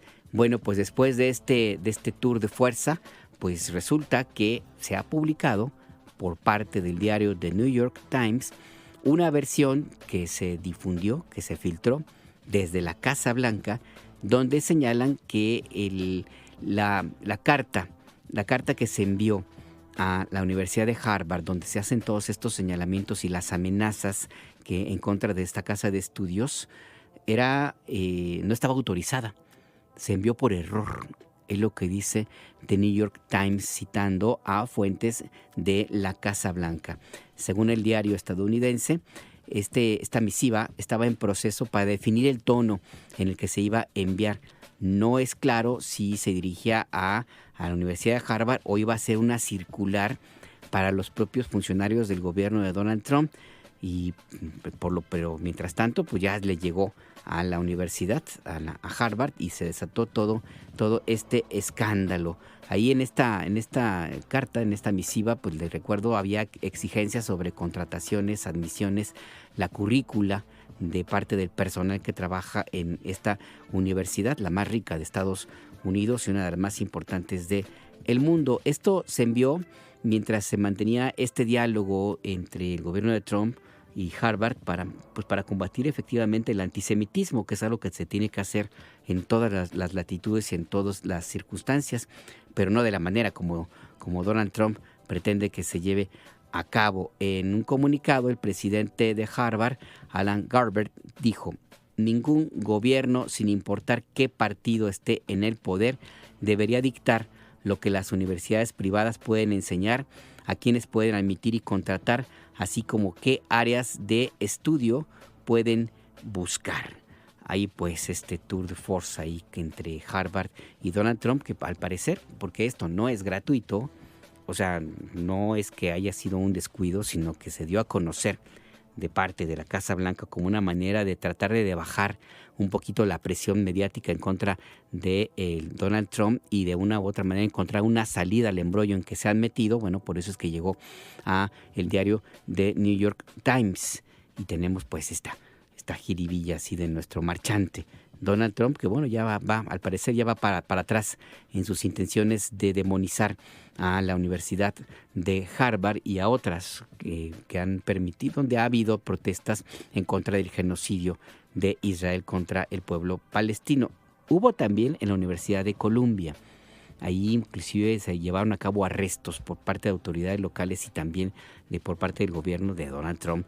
También hubo algunos arrestos. La Universidad de Columbia sí decidió doblar las manos y aceptó las presiones de Donald Trump, pero pues no ocurrió lo mismo con Harvard. Y mientras sostienen esto, mientras está el gobierno de Donald Trump metido en estos embrollos, bueno, pues ahí ocurrió algo que podemos decirle, ¿cómo podemos decirle? En casa del herrero, asadón de palo, machetazo a caballo de espadas, por la boca muere el pez. Póngale todos los frases que usted defina para señalar lo que le quiero contar, porque resulta, hablando de Estados Unidos y de nuestros marchantes, pues que le robaron la bolsa a la secretaria de Seguridad Nacional de Estados Unidos, de la que hemos hablado aquí en extenso hace unos minutos, Kristi Noem, la protagonista de este spot que difunde Televisa con toda alegría. Le robaron su bolsa, tenía $3,000 ahí, mientras estaba cenando en un restaurante de Washington, según informaron medios estadounidenses. El servicio secreto dijo a la CNN que pues, había imágenes que mostraban a una persona, a un hombre blanco con un cubrebocas quirúrgico, pues muchas personas traen ese cubrebocas después de la pandemia, que se llevaba el bolso de la secretaria de Seguridad. ¿Cómo se acercó esta persona con un cubrebocas a llevarse la bolsa de Kristi Noem, la secretaria de Seguridad Nacional, víctima de la inseguridad en Washington? ¿Quién sabe dónde estaba cenando? Pero fíjese nada más, la secretaria de Seguridad le robaron la bolsa. Y bueno, pues no sé cómo es que lo permitieron. Pues estas personas, a mí que me ha tocado estar en Washington justamente como periodista, en algunos eventos con funcionarios y con presidentes de Estados Unidos. No, hombre, usted no se puede ni asomar a la ventana. O sea, es una limpieza prácticamente total de las calles. Revisan todo. Y la persona que esté se le ocurre estar parado cuando va a pasar el convoy del presidente, le tocan sus buenos cates, se lo digo, no por mí, a mí no me tocaban los cates con estos, pero sí lo vi. Y entonces, pues le robaron la bolsa a Kristi, ¿no? Le birlaron $3,000. Era el cash, ¿no? Traía para la propina de lo que estaba cenando. Válgame Dios, miren nada más lo que sucede ahí en Estados Unidos. Le digo, ya vamos a mandarle calendario, una bolsa ahí o una cubeta como las que dan en los mercados cuando se celebran los aniversarios de los mercados en México. En fin.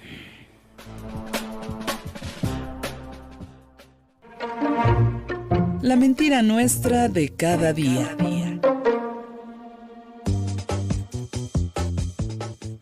Y la mentira nuestra de cada día, la mentira de este lunes es, pues, a la especie que se ha divulgado en redes sociodigitales y algunos medios comerciales corporativos que la presidenta Claudia Sheinbaum promovió invertir 5,000 pesos en plataformas financieras para generar ganancias de casi 500,000 pesos. Es una vieja mentira que ahí está, lo tuvieron con el presidente López Obrador, ahora con la presidenta Claudia Sheinbaum, y por supuesto que he encontrado eco en las redes sociodigitales donde comparten este video supuestamente de la presidenta Sheinbaum que fue creado con inteligencia artificial y donde pues básicamente es una absoluta mentira. No es verdad que la presidenta Sheinbaum invite a llevar a cabo inversiones en plataformas financieras, como tampoco es verdad que ha solicitado que se invierta en Pemex, como tampoco es verdad toda la cantidad de mentiras que le damos a conocer en los medios públicos pues prácticamente a diario. Ahí está la mentira nuestra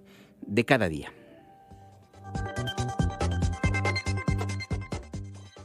El acento.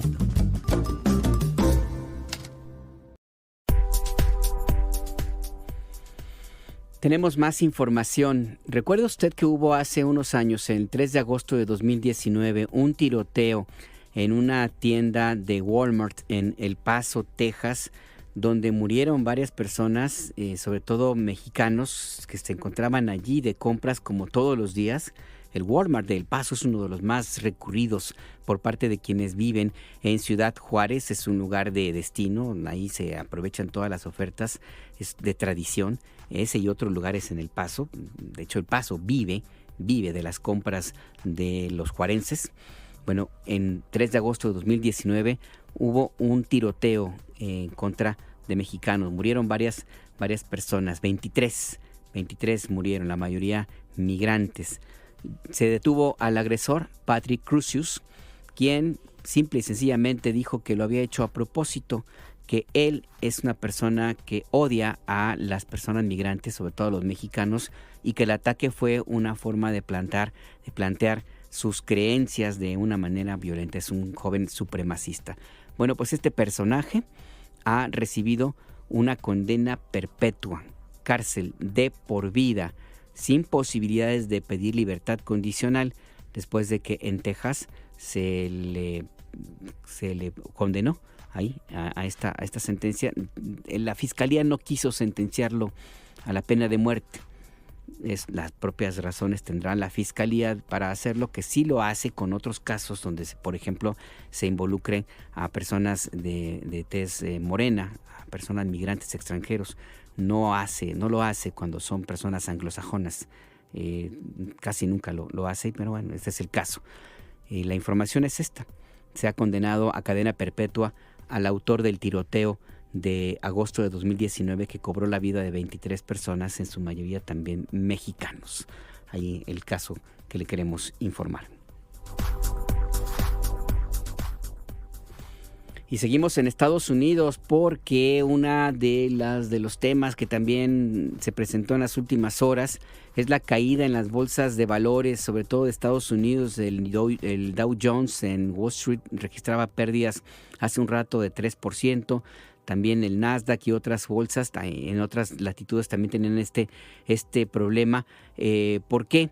Porque Donald Trump ha expresado abiertamente la idea de destituir al presidente de la Reserva Federal, de la Fed, a Jerome Powell, a quien acusa de actuar con demasiada lentitud para reducir las tasas de interés. Estas críticas se agudizaron hace unos días cuando en Europa, la Unión Europea determinó bajar justamente las tasas de interés de sus mercados comunes como una manera de incentivar la inversión productiva en esa región del mundo.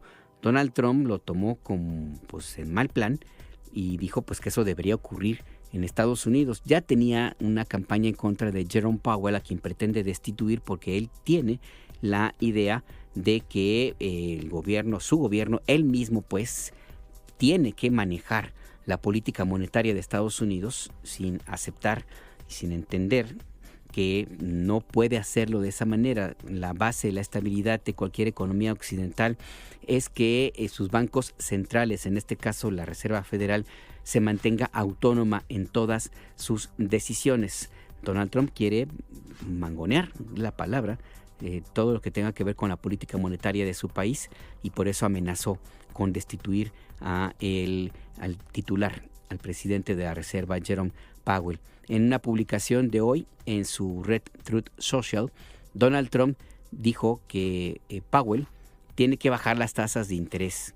Dijo que la inflación es mínima o es nula, según Donald Trump, y que no hay justificación para mantener las tasas de interés en el nivel que existen en Estados Unidos. Donald Trump, como le hemos comentado, pues no toma en cuenta que si existe esta situación en la economía estadounidense, tiene que ver con lo que sucede en el mercado, pero también tiene que ver con la alteración de sus propias políticas arancelarias que empiezan ya a provocar una recesión, y es muy probable que pueda provocar una atonía, una paralización más grande de la economía estadounidense, similar a la que ocurrió en la Gran Depresión en los años 20 en Estados Unidos, que es justo la época dorada a la cual Donald Trump quiere regresar a su país. Y es la explicación que se da, es muy sencilla. No hay inflación, pues porque no hay mercado, no hay consumo, porque no hay recursos y porque hay una gran incertidumbre en la economía estadounidense y también en el mundo entero. ¿Por qué? Porque, como le comentaba, pues los indicadores bursátiles se encuentran pues con problemas después de que Trump reiteró su amenaza para destituir a Jerome Powell. El Dow Jones tiene una pérdida de 2.75%. El Standard & Poor's 500 cae 2.73 puntos. Nasdaq cae casi 3 puntos, 2.93%. En contraste, la Bolsa Mexicana de Valores se mantiene al margen de esta situación porque está más, en ese sentido, ha reaccionado más apegada a la situación interna de nuestro país. No siempre ocurre, pero así sucede en este momento. Tiene una ganancia de 1.31%. Ya está a punto de cerrar el mercado, el índice de precios y cotizaciones, de cerrar las operaciones este mismo lunes. Y también en la misma reacción, en la misma tesis de la fortaleza de la economía mexicana, el dólar se mantiene estable en su cotización frente al dólar. El tipo de cambio se ubica hasta hace un ratito en 19 pesos con 63 centavos por dólar. Es el mejor nivel desde octubre pasado. La presidenta Claudia Sheinbaum habló sobre este tema brevemente en la mañanera de El Pueblo. Dijo que se debe pues básicamente a la fortaleza de la economía de nuestro país, y por eso es que tiene el dólar esta circunstancia de estar pues en una cotización menor frente al peso, después de la volatilidad que registró una vez que Donald Trump salió con su política proteccionista, y que ya parece ser que los mercados internacionales y también el mercado mexicano ya ha descontado el efecto Donald Trump de los aranceles y empieza a reaccionar con más normalidad. Como le digo, vamos a seguir en el tema. Por cierto, Donald Trump confirmó hace unos minutos en su red Truth Social que él y su esposa Melania van a ir al funeral del Papa en Roma. El Papa Francisco dejó por escrito en su testamento su voluntad de ser enterrado en la Basílica Romana de Santa María la Mayor en una tumba sencilla. Va a ser una ceremonia que inclusive el Papa dio órdenes para que se pague no con recursos del Vaticano, sino con un donador al que él ya identificó y que dejó instrucciones para que le hagan todo el trámite para que haga la aportación necesaria. Trump dijo que va a ir con su esposa al funeral del Papa en Roma. El Papa Francisco, en su testamento, dijo, lejos de la idea de la parafernalia que promueve Donald Trump, dijo que el sepulcro donde va a descansar sus restos debe estar en la tierra, debe ser sencillo, sin decoración particular y con la única inscripción, Franciscus. Es parte del testamento que se ha dado a conocer hace unos minutos tras la muerte del Papa, de Jorge Mario Bergoglio. Los gastos de preparación, como le comentaba, se van a cubrir con un benefactor. La transferencia ha sido ya llevada, todo el trámite y las instrucciones para que se concrete ya están ya en manos del cardenal que va a hacerse cargo de esta situación. Y este testamento se da a conocer hace unos minutos, lo hizo el Papa en junio de 2022. En este documento, Francisco escribió: que el Señor conceda una recompensa digna a todos los que me han amado y siguen rezando por mí. El sufrimiento que ha marcado el final de mi vida lo ofrezco al Señor por la paz en el mundo y la fraternidad entre los pueblos. Punto y aparte.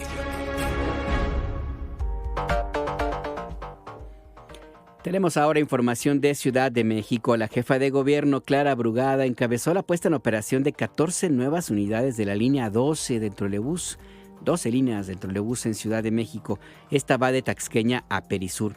Clara Brugada dijo que la obra va a ayudar a reducir 11 toneladas de la emisión de dióxido de carbono diarias y sostuvo que la Ciudad de México está ya en la era de la electromovilidad. También Clara Brugada pidió al Congreso local que se impulse una política de Estado para el transporte público y que sea eléctrico.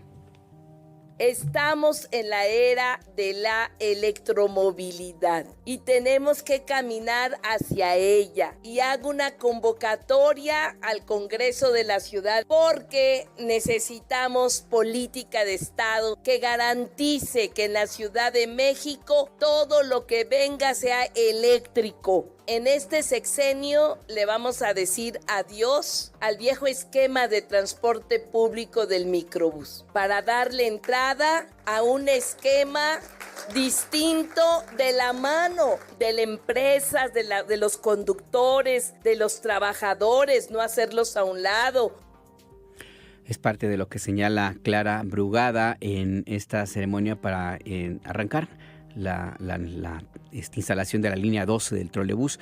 En ese sentido, el director general del Servicio de Transportes Eléctricos, Martín López Delgado, dijo que la obra representa una inversión de 100 millones de pesos. Escuchemos.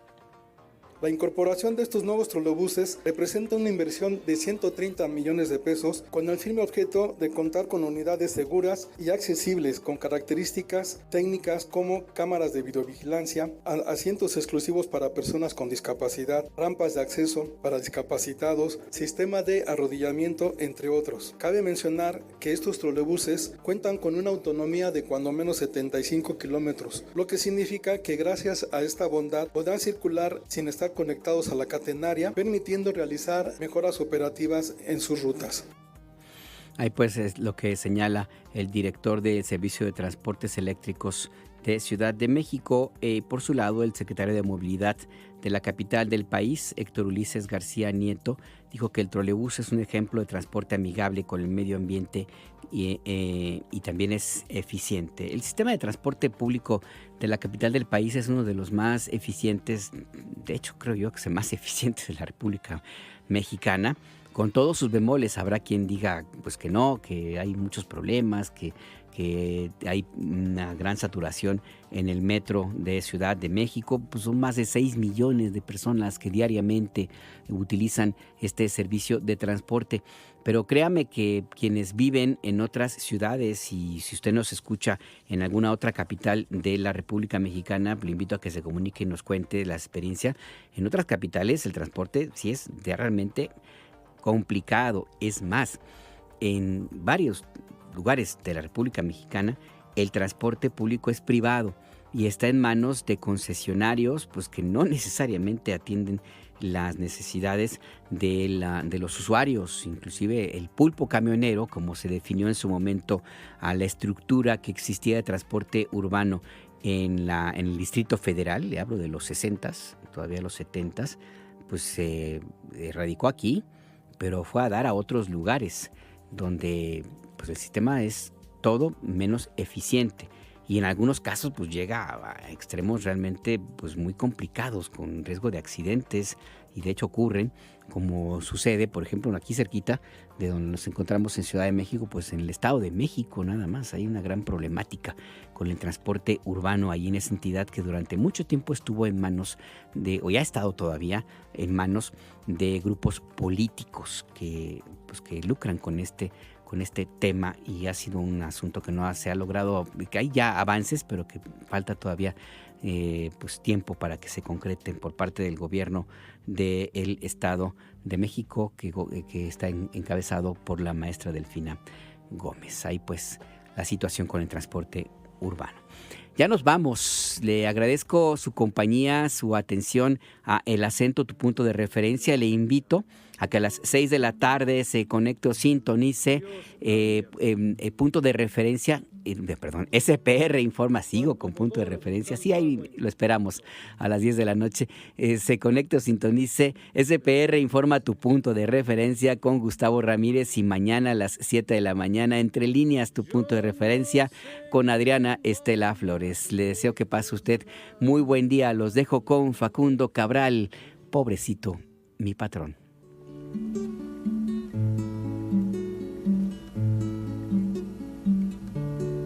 Pobrecito mi patrón, piensa que el pobre soy yo.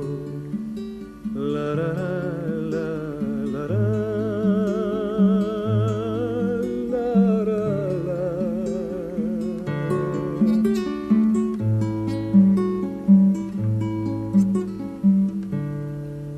¿Quién sabe si el apoyarse es mejor que el deslizarse?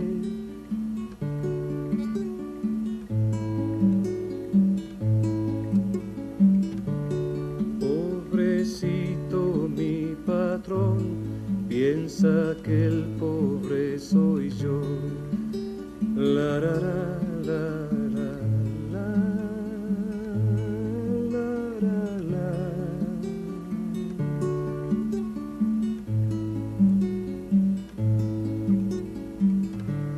Más que el oro es la pobreza, lo más caro en la existencia.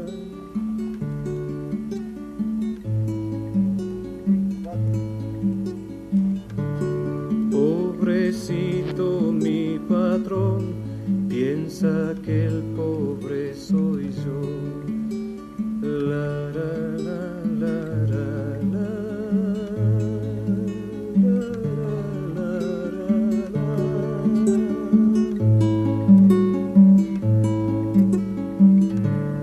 Dominar es su manera y así nadie se libera.